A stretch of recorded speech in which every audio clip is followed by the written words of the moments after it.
Well, friends, I know you've been confused because there's just too much bullshit out there. You have a lot of people telling you that this method doesn't work on this business or that method doesn't work on this business model, when the actual truth is that every business has the same principles with different implementation. So in this video, I'm going to show you how you can find the best marketing strategy that will make you scale in just 5 sequential steps that you have to follow in order depending on your stage of marketing. If you try to skip any of these steps, I'll guarantee that you will only make things more complicated for you. And at the end of this video, you will be able to start implementing the best marketing strategy for your business.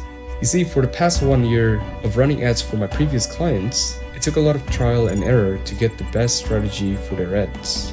But after a tremendous amount of errors, I figured out the step how to do it. And I'm going to share you what I learned about marketing strategy that I gained from experience of scaling my previous client's brand. So here's the step number 1, and that is define and understand your target audience. It is important to know that you cannot appeal to everyone. Trying this will ruin your message and makes it impossible for you to connect with potential clients or customers on a meaningful level. What you should do instead is focus on your specific niche and understand your audience.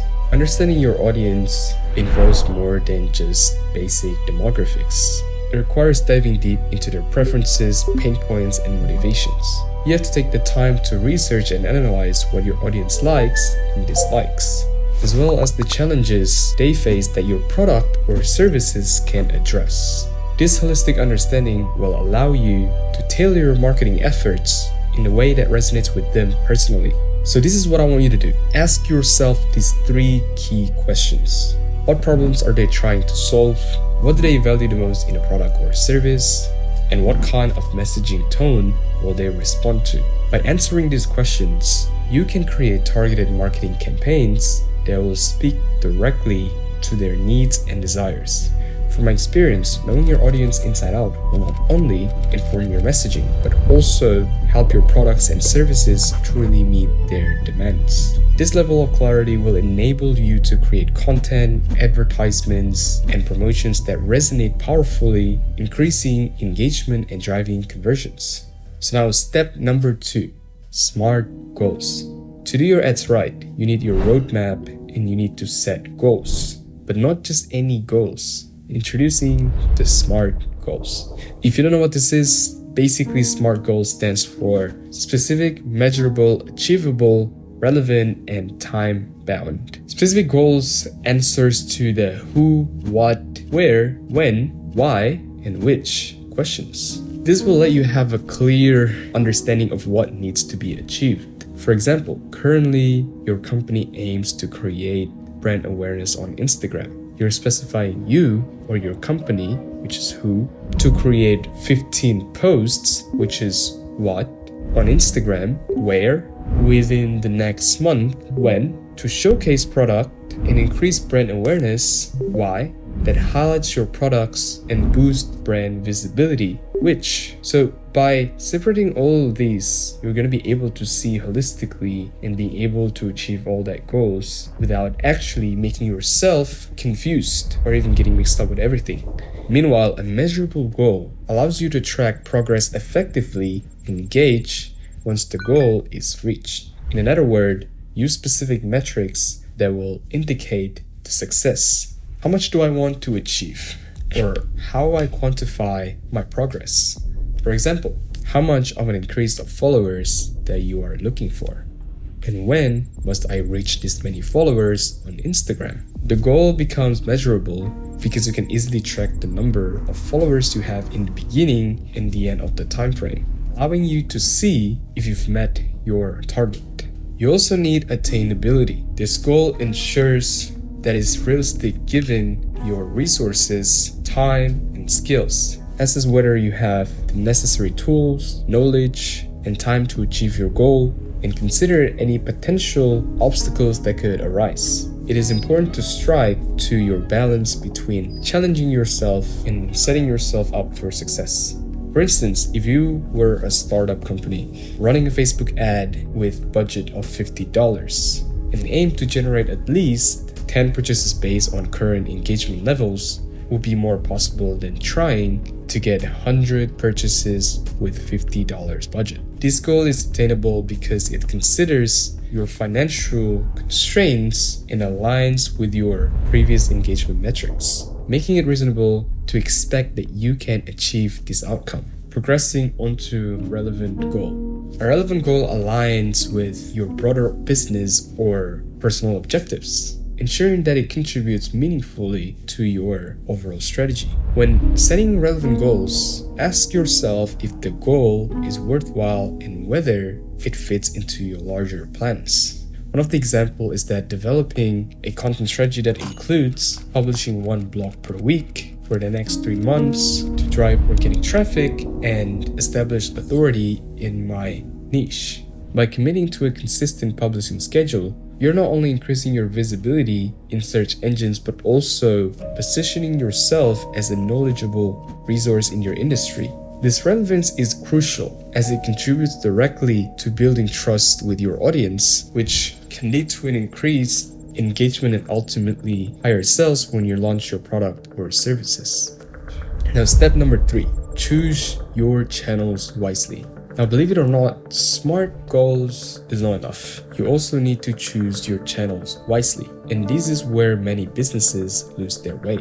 They often fall into the trap of believing they must establish presence on every platform available out there. However, let me clarify to you. You don't need to be everywhere. Trying to be everywhere is like trying to get everyone to like you in your life. And even Mahatma Gandhi has haters.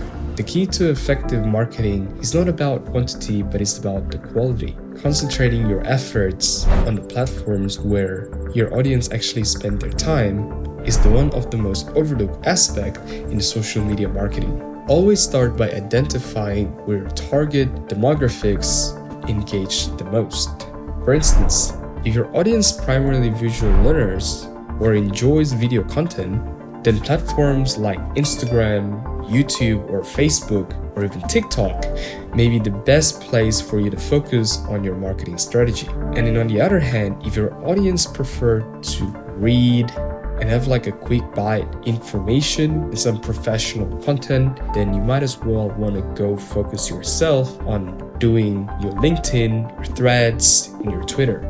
This focused approach not only enhances your efficiency, but also maximizes your impact, making your marketing efforts to be more effective in the long run. By dedicating your resources to the right channels, you'll create a solid foundation that can lead to a sustainable growth and better results. Now we're moving on to step number 4. The content is king, but consistency is queen. So once you did all of the steps that I've given you, now you will need content. This crucial point serves as your backbone to the marketing strategy. There is an element to keep in mind as well. Simply posting whatever it suits you is not enough.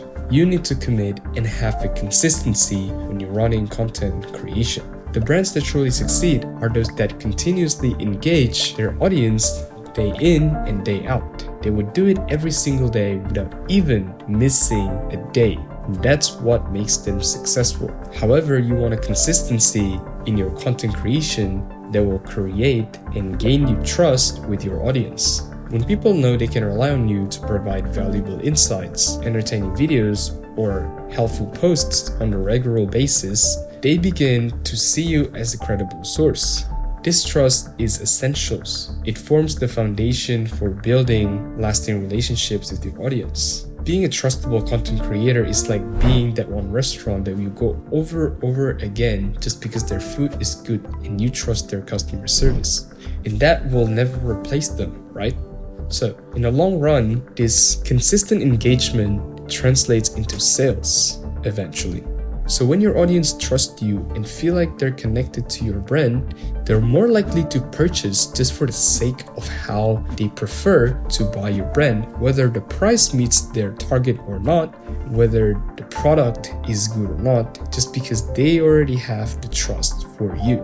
So begin by establishing the content calendar, stick to the posting schedule, and make sure to show up for your audience consistently and bring valuable content. It is this commitment that can set your brand apart from your competitors that won't even do these things.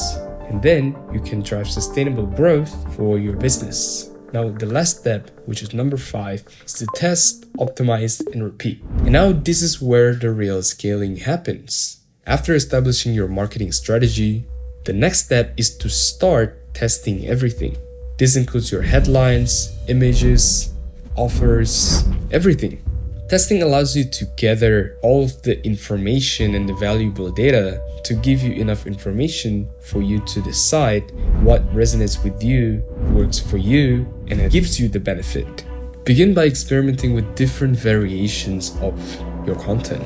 For instance, try different type of videos. Maybe you can do storytelling content or even consultation content, comparing between this and that content, before and after content, or any kind of videos that potentially will work for your business. Because in here, I don't have the power to tell you what works and what doesn't work, because then it all depends on your business. Similarly, test multiple offers to find out which one drive conversions. Once you've conducted your tests, the next phase is optimization. Analyze the results and identify what's working and what's not working. And don't be afraid of cutting elements that are not performing well. Holding on underperforming content can hinder your growth. Instead, you should double down on what works. Amplify the strategies, formats, and messages that yield positive results. This iterative process of testing and optimizing is vital for scaling your brand effectively. By continuously adapting and improving based on real feedback, you can elevate your business to the next level, maximizing your reach, engagement, and ultimately your sales. Embrace the mindset of experimentation and optimization, and you'll pave the way to the sustainable growth and success. So there you have it, a comprehensive guide to building your very own personal marketing strategy that scales your brand. Not just about spreading yourself thin or doing what everyone else is doing. If you got value from this, then congratulations, you can now start and apply to your brand to see the sustainable growth and success. So again, I wish you all the best and the good luck for your brand, and I will see you at the top.